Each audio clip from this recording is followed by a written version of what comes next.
Amén, hermanos. Aleluya. Pueden tomar asiento.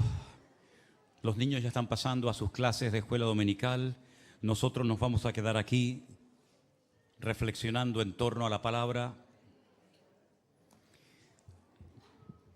Y pido que por favor estén orando para que mañana el viaje y todas las gestiones que tenemos que hacer allí en Alicante, pues todo salga bien y podamos volver el miércoles ya contentos y bendecidos. Y nuestro hermano José con su esposa, que se encuentra ahora mismo en Vitoria, ¿no?, en el País Vasco, de donde es, con la niña, pues ya prontito se puedan trasladar allí a la casa. Y ya prontito vamos a comenzar ya pues a trabajar y a poner aquello en condiciones y limpiar. Y adelante, hermanos, porque la obra del Señor no se puede detener por nada ni por nadie, ¿sí? Así es que vamos a ver en qué condiciones y qué dejaron los que se fueron y qué no dejaron, para poder poco a poco ir acondicionando aquello. Y lógicamente pues tendremos que comprar pues muchas sábanas y toallas y colchones y cubiertos y tantas cosas, pero estoy plenamente convencido, como ya lo está haciendo, que el Señor va a ir supliendo todo, ¿verdad?, poco a poco, y aquello va a ser una bendición tremenda para todos los que vayan. Y espero que, yo calculo que en un par de meses como mucho, aquello esté en condiciones. Hay algunos árboles que están secos, que hay que arrancar, pero luego hay muchísimos, así que limones y naranjas no te van a faltar, Vitamina C vas a tener toda la que quieras y más. Y seguramente hay hermanos no solamente de aquí de casa, sino también de otros países que ya me han llamado y me han escrito diciéndome que en cuanto comencemos las obras de restauración o de ampliación o de lo que haga falta, pues que ellos vendrían para echar una mano y para estar allí trabajando. Hay una piscina enorme, muy bonita, que lleva algunos años sin funcionar y hay que acondicionarla, hay que limpiarla, hay que llenarla de muchos miles de litros de agua, pero la verdad es que va a ser algo precioso. Queremos dejar una zona también, una zona así recreativa, con mesitas para que la gente pueda comer, arreglar lo que son las cocinas, los baños, los comedores. Hay unos invernaderos enormes, unos invernaderos gigantescos, que vamos a ver lo que hacemos con ellos. Hay una cooperativa que viene de Murcia todos los años a llevarse toda la producción de naranjas y de limones. También hay posibilidad de tener gallinas y conejos, Así es que hay trabajo, José, hay trabajo. Gloria a Dios. Hay hermanos de la península que son de campo, que me han dicho, cuenta conmigo si hay que ir allí a sembrar, a plantar, a arrancar o a lo que haga falta. Así que va a ser algo maravilloso. Voy a ver si puedo hacer, si no mañana, en estos días antes de venir, una conexión y grabar un poquito todo aquello caminando por las distintas zonas para que ustedes lo puedan ver. Así que nosotros vamos, hacemos nuestra parte, pero ustedes se quedan, pero pueden hacer algo y deben hacer algo muy importante, como es orar. Amén, hermanos. ¿Lo van a hacer? Amén. Gloria a Dios. Vámonos al libro del Cantar de los Cantares, al Shir Hashirim, como se le conoce en hebreo. Un libro, como decía nuestro hermano Jerónimo, del cual se habla muy poco. Y lo poco que se habla a veces no es todo lo acertado que debería de ser. Por supuesto, hay varias interpretaciones, hay varias opiniones en cuanto al objetivo de este precioso libro, pero es un libro que está dentro del canon de los 66 libros de la Biblia. Por consiguiente, si el Señor permitió que este hermoso libro estuviera entre las páginas del Antiguo Testamento, pues siempre va a ser para nuestro beneficio y para nuestro conocimiento y desarrollo espiritual. Es verdad que Salomón tuvo muchas mujeres. Nunca fue a la guerra, todas las guerras ya las había, librado su padre, por lo tanto tenía mucho tiempo para muchas cosas. Pero esta mujer, concretamente la Sulamita del Cantar de los Cantares, se ve que era como su favorita. Era la mujer del cual él estaba enamorado, y algunos dicen que este libro lo escribió en honor a ella. Pero algunos dicen que el libro va mucho más allá que simplemente una carta de amor o poesías de amor. Algunos ven al pueblo de Israel reflejado en la esposa y a Dios en la figura de Salomón. En fin, hay, ya digo, diferentes opiniones, pero en el capítulo 5, ¿sí?, el libro Cantar de los Cantares, el capítulo 5, yo voy a leer a partir del versículo 2, porque si habéis prestado atención, la lectura fue a partir del verso 9, pero yo voy a leer a partir del versículo 2, que dice: yo dormía, pero mi corazón velaba. Es la voz de mi amado que me llama. Esa era una de las estrofas de la canción que cantamos en esta tarde. Ábreme, hermana mía, amiga mía, paloma mía, perfecta mía, porque mi cabeza está llena de rocío, mis cabellos de las gotas de la noche. Me he desnudado de mi ropa, ¿cómo me he de vestir? He lavado mis pies, ¿cómo me he de ensuciar? Mi amado metió su mano por la ventanilla y mi corazón se conmovió dentro de mí. Yo me levanté para abrir a mi amado y mis manos gotearon mirra y mis dedos mirra que corría sobre la manecilla del cerrojo. Abrí yo a mi amado, pero mi amado se había ido, había ya pasado, y tras su hablar salió mi alma. Lo busqué y no lo hallé, lo llamé y no me respondió. Me hallaron los guardas que rondan la ciudad, me golpearon, me hirieron, me quitaron mi manto de encima los guardas de los muros. Yo os conjuro, oh doncellas de Jerusalén, si halláis a mi amado, que le hagáis saber que estoy enferma de amor. ¿Cuántos dicen amén? No me digan a mí que este libro no es una belleza, ¿eh? ¿Sí o no? Es una maravilla, realmente. Si el libro refleja los tormentos que experimentaría el pueblo de Israel por el hecho de haber rechazado a su amado, a su Mesías, el libro refleja perfectamente los dolores, las heridas que experimentaría dicho pueblo por haberle dado las espaldas al Mesías, al amado. Es verdad que el Señor buscó al pueblo de Israel en muchas ocasiones. A lo largo de las páginas del Antiguo Testamento encontramos cómo muchas veces el pueblo se descarriaba y cometía adulterio espiritual, enamorándose y yendo detrás de otros dioses como Baal, Astarot, Quemos, Milcón, etc. Y Dios siempre buscando y llamando al pueblo de Israel con amor, con cuerdas de amor, a través de sus siervos los profetas. En algunas ocasiones el pueblo reaccionaba, volvía en sí y se volvía a reconciliar con el Señor, pero la cruda realidad es que en la mayoría de las veces el pueblo hacía oídos sordos y sufría las consecuencias, pues, por ejemplo, del cautiverio en Babilonia y de tantas y tantas tragedias que se podían haber evitado si el pueblo hubiera sido un pueblo obediente, hubiera atendido al llamado, al reclamo de su amado. Ahora bien, aquí vemos cómo el amado viene durante la noche y golpea a la puerta donde ella se encuentra en cama. Ella reconoce su voz, ella sabe de quién se trata, quién la está llamando, pero ella presenta la excusa de que recién se acaba de bañar, recién se acaba de lavar los pies, está acostada y como que con sus palabras lo que está indicando es que no merece la pena el esfuerzo de levantarse para abrirle la puerta a su amado. Me viene a la cabeza ese texto de Apocalipsis capítulo 3, verso 20, que todos ustedes lo conocen, cuando el Señor se dirige a la iglesia de la Odisea, a la última de las siete, y le dice: aquí yo estoy a la puerta y llamo. Si alguno oye mi voz y abre la puerta, entraré a él, cenaré con él y él conmigo. Aquí vemos como una iglesia, y ya no estamos en el Antiguo Testamento, sino en el Nuevo Testamento, como una iglesia oye la voz del Señor llamando, porque lo habían dejado fuera. No sé, por lo tanto, a quién le estaban haciendo el culto. No sé si se habían convertido en profesionales de la religión y conocían la liturgia y el ritual de una celebración, de un culto, de una reunión, pero sin la presencia del Señor. Lo mismo ocurrió cuando el pueblo de Israel, o mejor dicho, las dos tribus del sur, Judá y Benjamín, fueron llevadas al cautiverio.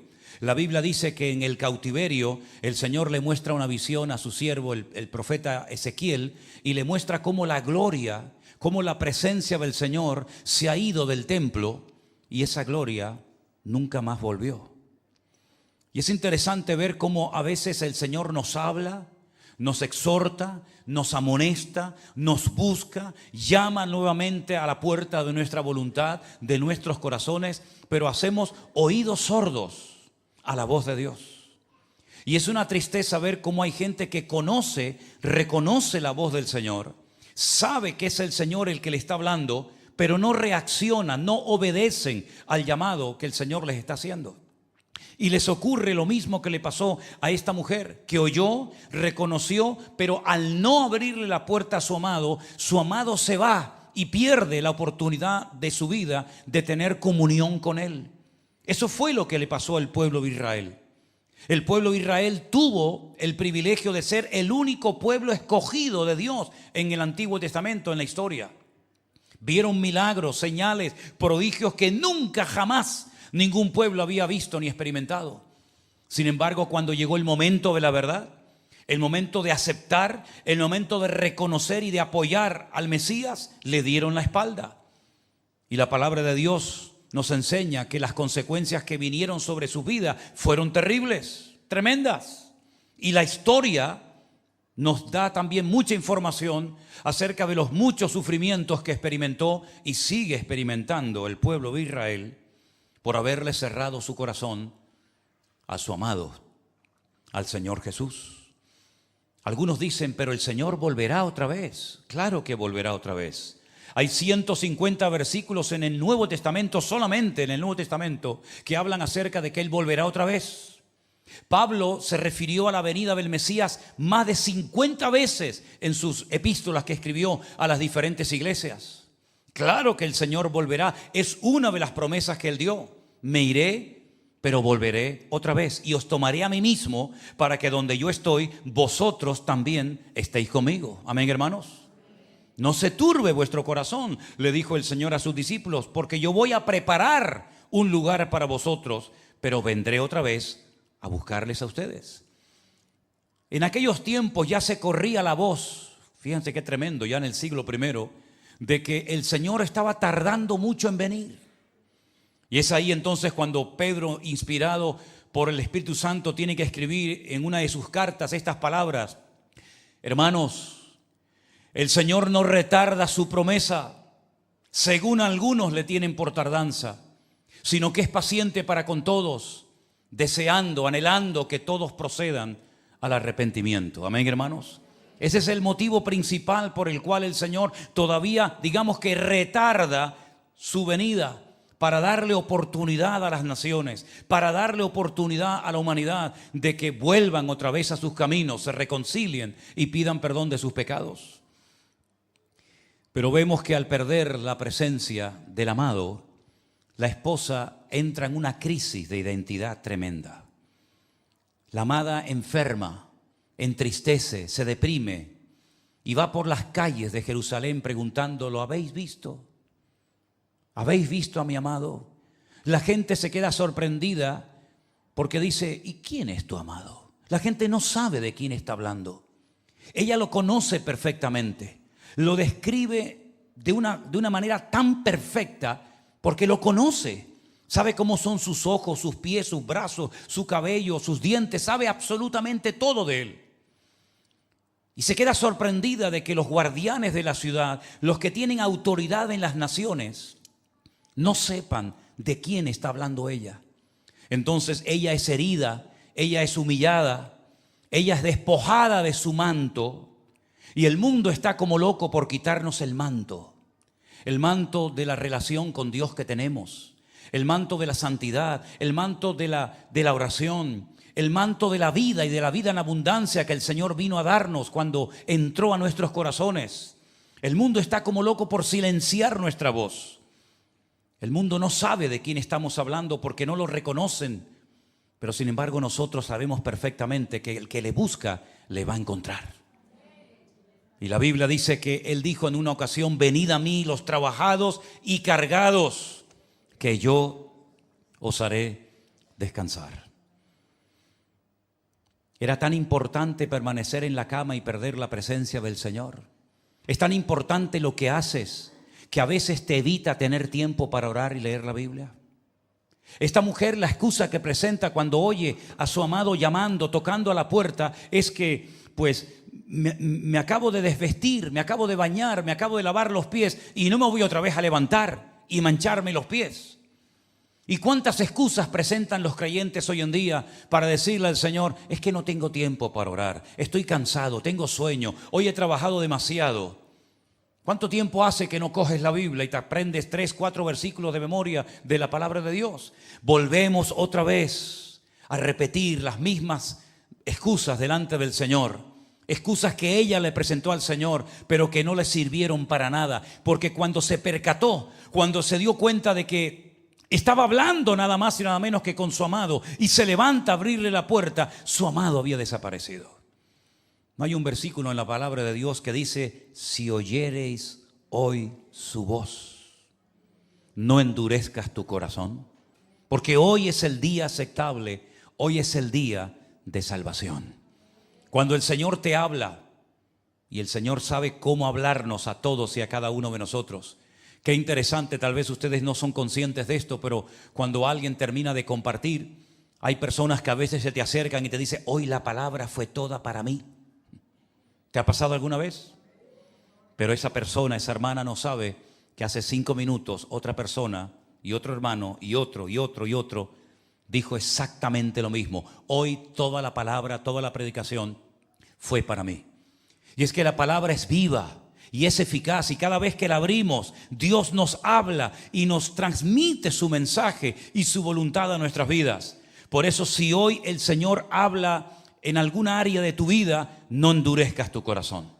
Ríndete al Señor y dile: Señor, como dijo su siervo Isaías: heme aquí, Señor, envíame a mí. En el Antiguo Testamento hubieron muchos momentos en los que Dios habló, muchos momentos en los que Dios quiso tener comunión con el hombre. Algunos respondieron afirmativamente a la voz de Dios y otros la ignoraron. Por ejemplo, el primer hombre que oyó la voz de Dios, ¿saben quién fue? ¿Quién fue el primer hombre que oyó la voz de Dios? Adán, Adán, ¿dónde estás? Adán se escondía de Dios. ¿Hay acaso algún lugar en la tierra o fuera de la tierra en el que nos podamos esconder de Dios? ¿Hay algún lugar donde Dios no nos vea y no nos alcance su mirada? Adán creía que se podía ocultar, que se podía esconder de Dios. ¿Y por qué lo hacía? Dice: porque oí tu voz y tuve miedo. Pero tuvo miedo porque había pecado. Porque el perfecto amor echa fuera el temor. Y donde hay temor es porque hay desorden y porque algo malo se ha hecho, y entonces tu conciencia te redarguye, te sientes mal, te sientes aludido cuando Dios habla por su palabra. Y entonces Adán, en vez de caer postrado de rodillas ante la presencia de su Creador, prefirió huir, prefirió esconderse, ocultarse dentro de un árbol. Y la Biblia dice que Dios lo llamó y lo llamó y lo llamó. Qué tremendo. Recuerdo también la voz de Dios hablando una noche, pero el sacerdote Elí estaba, el hombre, tan mayor y tan sordo espiritualmente hablando, que dice la Biblia que cuando aquel niñito, aquel jovencito llamado Samuel se metía en su aposento y le decía: dime, Señor, ¿me has llamado? Y Elí le decía: no, hijo, yo no te he llamado, ve, acuéstate tranquilo. Y en varias ocasiones volví a oír: Samuel, Samuel. Finalmente, por fin, el sacerdote Elí volvió en sí y le dijo: si te vuelve a oír, si vuelves a oír esa voz llamándote por tu nombre, dile: heme aquí, habla, que tu siervo oye. Y era nada más y nada menos que la voz de Dios.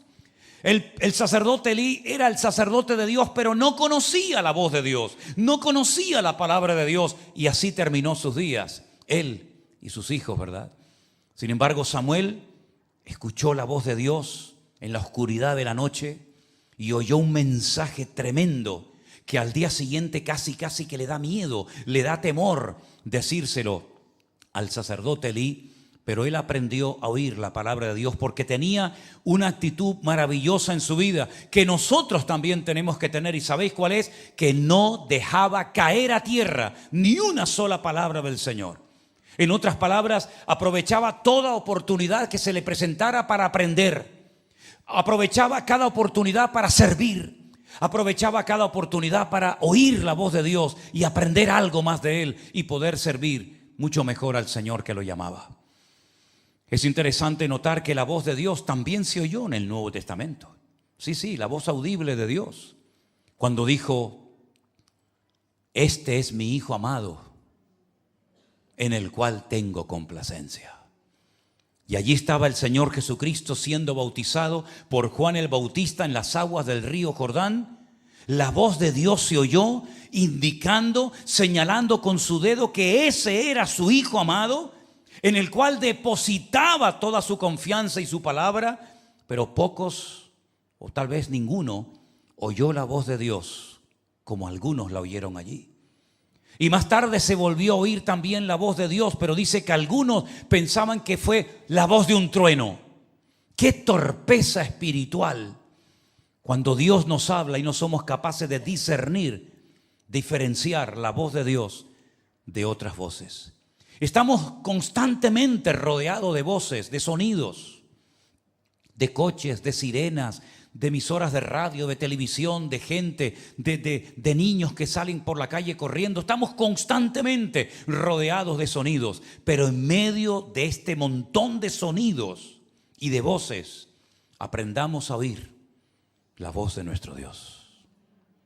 La Biblia nos enseña que un día Dios le dijo a su siervo Abraham: vas a ser padre de multitudes y necesitas a partir de hoy dar un paso de fe.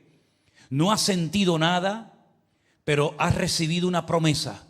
Y tienes que mantenerte firme en esa palabra, en esa promesa que yo te he dado, de que te daré a ti y a tu descendencia una tierra. Y todas las personas que en esa tierra te bendigan serán bendecidas. Y todas las personas que te maldigan por el hecho de haber recibido como herencia esa tierra, también serán de alguna manera u otra maldecidas. Y necesitas dar un paso de fe cambiándote tu nombre. Tienen que comenzar a conocerte como padre de naciones, como padre de multitudes. Ya sé que no tienes ni un solo hijo. Ya sé que tu esposa es anciana y estéril. Y ya sé que tú también eres muy anciano. Pero tienes que alimentar tu fe cambiándote el nombre. Porque cada vez que te llamen Abraham, Abraham, te estarán recordando la promesa que yo un día te di.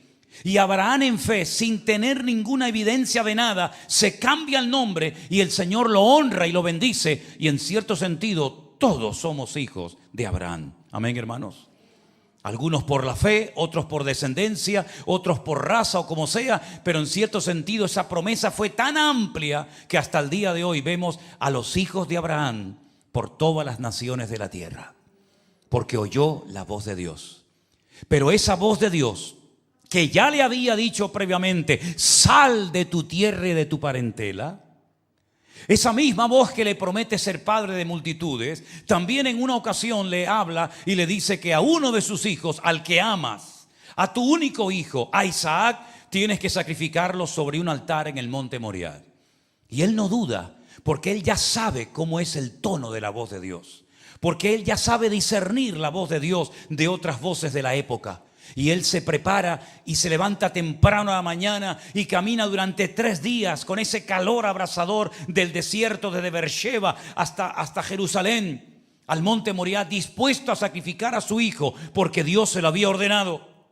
Él no cuestiona, él no duda, porque él sabe que la misma voz que le habló en Ur de los Caldeos es la misma voz que le ha vuelto a hablar una y otra vez y reiteradamente. Por lo tanto, él sabe que a veces Dios manda cosas dolorosas, difíciles de cumplir, pero él siempre nos dará la gracia para poder poner en práctica su palabra. Amén, hermanos. A veces Dios nos da promesas y se nos ensancha el corazón y se nos llena la boca de risa por promesas maravillosas que además vemos que se cumplen. Pero repito, a veces también el Señor guarda un silencio o nos da una palabra o una instrucción o una guía contraria a nuestra voluntad, pero hemos descubierto también con los años y con la experiencia que la voluntad de nuestro Dios es buena, santa, agradable y perfecta. ¿Cuántos dicen amén? La mujer dice que enfermó de amor porque había perdido la presencia de su amado. La presencia de su amado le daba estabilidad, producía en ella una seguridad, una tranquilidad que perdió porque su amado ya no estaba con ella. Dijo el Señor Jesucristo en cierta ocasión: separados de mí, nada podéis hacer. Y puso un ejemplo que todo el mundo conocía, porque los ejemplos que el Señor ponía, las palabras, las expresiones, las metáforas que utilizaba eran tan conocidas. Hablaba de ovejas, de semillas, de pájaros, de árboles. Y en esta ocasión habla de la vid y dice: así como el pámpano separado de la vid se muere, exactamente igual ustedes tienen que llegar al punto de entender que en el momento, en el instante en el que se separan de mí, ustedes entran en muerte y en destrucción. Qué interesante, hermanos queridos, cuando el Señor Jesucristo hablaba y predicaba su palabra, y algunas personas incluso llegaron a ofenderse con las palabras del santo, del perfecto, de nuestro Dios. Se ofendían al oír hablarle al Señor ciertas y determinadas cosas. Otros se confundían y otros se burlaban, incluso otros querían también matarlo. Pero uno de sus discípulos le dijo: Señor, si nosotros nos vamos, ahora que te hemos conocido, ahora que sabemos el tono de tu voz, ahora que hemos comenzado a conocer tu corazón, ¿a dónde nos vamos a ir ahora si solamente tú, cuando hablas, produces en nosotros vida eterna? ¿Cuántos dicen amén? Dijo Juan, uno de sus discípulos amados, que todas las cosas que el Señor hizo y que dijo no se escribieron. Hay muchas cosas que ellos sabían que no contaron nunca. Milagros que vieron que no se reflejaron ni en Mateo, ni en Marcos, ni en Lucas, ni en Juan, ni en ninguna parte. Ellos sabían cosas del Señor que jamás contaron a nadie. Se las llevaron en sus corazones. Dice, porque si se hubieran escrito una por una las cosas que le vimos decir, que le vimos hacer y que le oímos decir, no cabrían los libros en el mundo. Sería imposible contener en un libro, ni la mayor enciclopedia del mundo podría resumir todo lo maravilloso que fue su vida durante sus años con nosotros. Pero lo que yo les he escrito, hermanos, si las creen, ustedes podrán tener vida eterna. ¿Cuántos dicen amén? ¿Se dan cuenta lo rápido que pasa la vida, hermanos? ¿Se dan cuenta? Cuando veíamos hace unos días, el domingo pasado concretamente, las fotografías del 23 aniversario de la iglesia, vimos que ya hay algunos hermanos que estuvieron años entre nosotros, que ya no están. Pasaron como neblina. Disfrutamos de sus vidas durante unos años, pero el Señor se los llevó a su presencia. Y si siguiéramos cumpliendo años y celebrando aniversarios y más, uno y otro, seguramente pues veríamos que cada vez se van notando más las ausencias de ciertos y determinados hermanos y hermanas, ¿verdad? Porque la vida pasa volando, la vida es como neblina, y cuando nos demos cuenta, se acabó y se fue. Por eso lo mejor que podemos hacer es afinar nuestros oídos para oír la voz de Dios, porque creo y lo reitero nuevamente, y llevo desde 2020 diciendo lo mismo, y no me cansaré de repetirlo, que Dios está hablando tan claramente, tan directamente a su pueblo por lo menos, que tenemos que prestar atención, porque todo lo que está ocurriendo a nuestro alrededor ya ha sido profetizado en la palabra de Dios. Ya el Señor nos lo habló, simplemente nos lo está recordando, y en algunos casos nos está permitiendo también poder ver lo que durante tantos años hemos creído y además hemos predicado. Me llama muchísimo la atención que, por ejemplo, en el libro de Apocalipsis hay cosas que se repiten y se repiten de una u otra manera.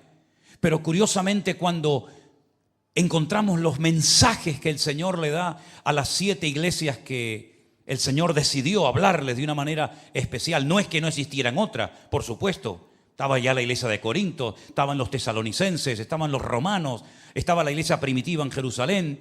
Pero el Señor escogió a 7 de iglesias que se encontraban más o menos cerca la una de la otra, en lo que se conocía en aquel tiempo como Asia Menor, Turquía sería hoy en día, para transmitirle diferentes mensajes que a través de cada uno de ellos podemos ver cómo el Señor quiere tratar con su iglesia. ¿Qué problemas se pueden evitar si hacemos caso a la voz del Señor? Y finalmente hay como una recompensa, ¿verdad? Hay una presentación a cada iglesia diferente una de la otra, hay una recompensa, pero finalmente siempre termina el mensaje a cada una de las 7 iglesias de la misma manera. El que tiene oídos para oír, que oiga lo que el Espíritu le está diciendo a la iglesia. El Espíritu Santo no ha sido quitado de la tierra, ni ahora ni nunca será quitado. Ya sé que hay algunas denominaciones que creen que en algún momento de la historia el Espíritu Santo será quitado de la tierra. No lo pueden demostrar bíblicamente, porque si se pararan a pensar lo que están diciendo una auténtica herejía. El Espíritu Santo jamás será quitado de la tierra, porque el Espíritu Santo es Dios. Y Dios es omnipresente y está en todas partes. Por lo tanto, si el Espíritu Santo sigue estando en la tierra, prestemos atención, abramos nuestros oídos a lo que el Señor nos está diciendo muy claramente cada día a través de su palabra y también, como no, de nuestra comunión con Él. Cuando esta mujer se despierta, va a la puerta y abre y se da cuenta de que su amado se ha ido. Sí, se ha quedado el aroma, el perfume, pero no la presencia. Pues dice la Biblia que enferma de amor comienza a recorrer las calles de Jerusalén preguntando: ¿habéis visto a mi amado? ¿Habéis visto a mi amado? Y saben, cuando leía esta porción, me venía a la cabeza aquellas 2 mujeres desesperadas porque tienen un problema familiar terrible que ningún rabino, nadie en esta vida les puede solucionar. Ellas saben perfectamente que su hermano Lázaro está gravemente enfermo. Ellas conocen perfectamente el ministerio y la vida del Señor Jesucristo. Ellas nunca molestarían al Señor por algo leve, por algo pasajero. Cuando ellas desesperadamente mandan mensajeros para que venga urgentemente el maestro a su casa, es porque saben, porque reconocen por los síntomas, por lo que están viendo, que Lázaro está gravemente enfermo y que si no recibe atención pronto por parte del maestro, puede morir. Y ellas llaman al maestro. Pero la palabra de Dios nos enseña que el Señor no vino cuando ellas querían que Él viniera, sino que llegó al 4.º día. Y para ellas fue una desilusión tan grande, porque muchas veces el Señor se había quedado a comer y probablemente a dormir en casa con María y con Marta y con Lázaro. Y además le dicen al Señor, cuando le mandan aquel recado por aquellos mensajeros: el que amas está enfermo, como diciendo: oye, que no es uno cualquiera, sino es una persona que es tu amigo, es una persona que tú amas, lo amas a Él y Él te ama a ti y nosotras también te amamos a ti. Así que ven pronto, porque nuestro hermano está gravemente enfermo. Repito, qué tremenda desilusión se tuvo que llevar Marta y María cuando ven que pasa un día y mirando por la ventana: ¿vendrá? ¿No vendrá? Bueno, tal vez el Señor está sanando a algún enfermo, te estará despidiendo de la multitud. Seguro que al caer la noche el Señor aparece, seguro. Pero se van a la cama y el Señor no apareció, y se levantan temprano a la mañana porque ellas saben que el Señor es muy madrugador, y empiezan a otear el horizonte y se dan cuenta de que no hay señales, no hay evidencia del Maestro. Y pasa el 2.º día y pasa el 3.er día. Y finalmente la muerte se apodera del hogar de Marta y de María. El enfermo pasa de estar enfermo a estar muerto. Y pasaron tantas horas que dio tiempo hasta de enterrarlo. Dio tiempo hasta de sepultarlo y meterlo en un sepulcro.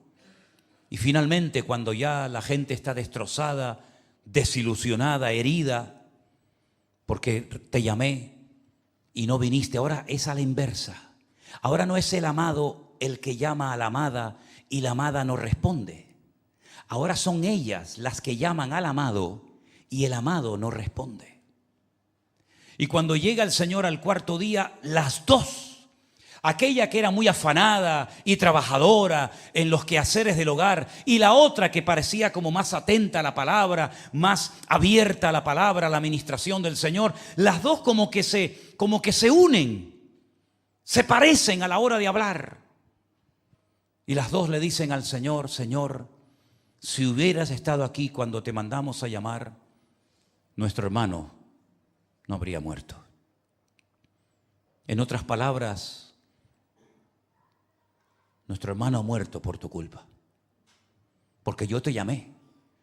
Yo te oí cuando tú dijiste, pedid y recibiréis.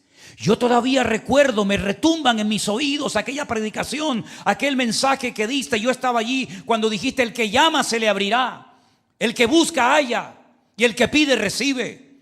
Porque todo el que pide recibe, el que busca halla y el que llama se le abrirá. Yo recuerdo de memoria esas palabras. Y yo te busqué, yo te llamé, pero no apareciste. Y nuestro hermano ahora está muerto. Y ella sabía, como buena judía que era, que los muertos algún día resucitarán. De hecho, se lo dice al Señor. Jesús le dice a ellas, yo soy María y Marta, la resurrección y la vida. El que cree en mí, aunque esté muerto, vivirá.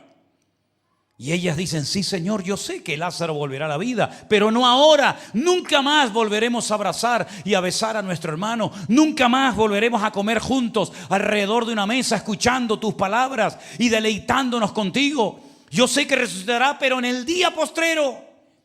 Y es entonces cuando el Señor tiene que movilizar y tiene que comenzar a romper estructuras religiosas y tiene que comenzar a acercar la fe, que es como muy lejana, de Marta y de María, y casi les obliga, les presiona para que lo lleven al lugar donde lo han sepultado. Y entonces allí dice que se quebranta el Señor y llora el Señor, porque ellas tienen como una fe a largo plazo, pero lo ven todo negro, ven que su presente es terrible. Y solamente les queda la promesa de que mi hermano resucitará en el día postrero, pero ahora mi vida es un desastre y no hay escapatoria.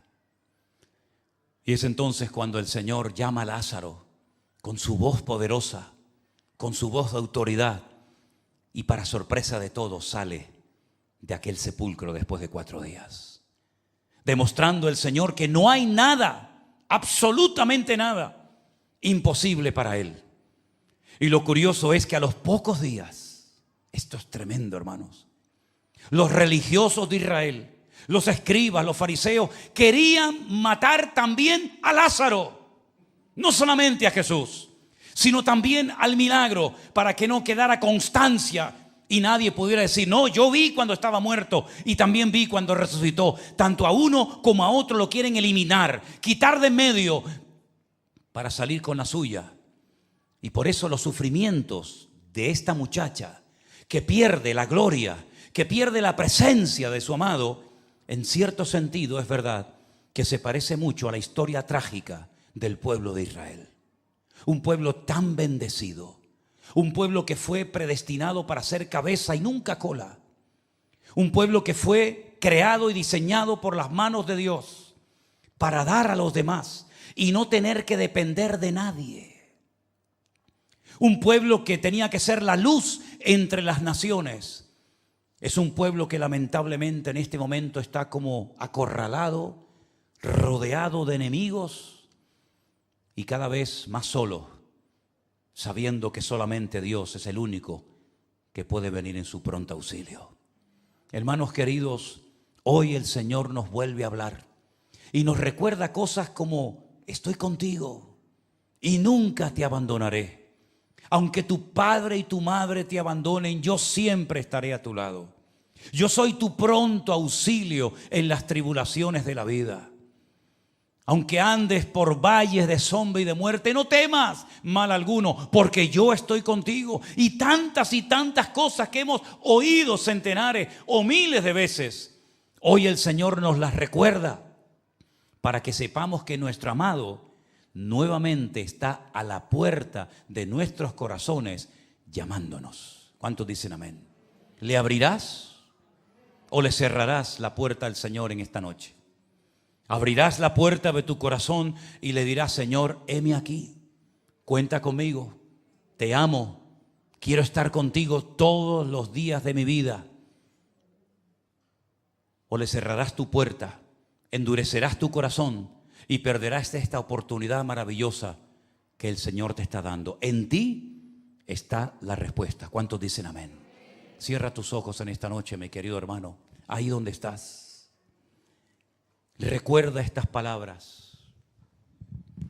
La voz de mi amado me está llamando. Esa voz se oye, pero solamente la pueden oír aquellos que tienen su oído afinado a la voz de Dios. Esa voz sigue hablando a la iglesia hoy en día, pero solamente la podrán oír aquellos hombres y mujeres que se han preparado para esta hora de la historia, esta hora negra, difícil, terrible, pero donde Dios sigue hablando y mostrándonos su misericordia, su gracia, su amor, su perdón, para que no vayamos por la vida solos, ni tristes, ni frustrados, sino sabiendo que el Señor está con nosotros.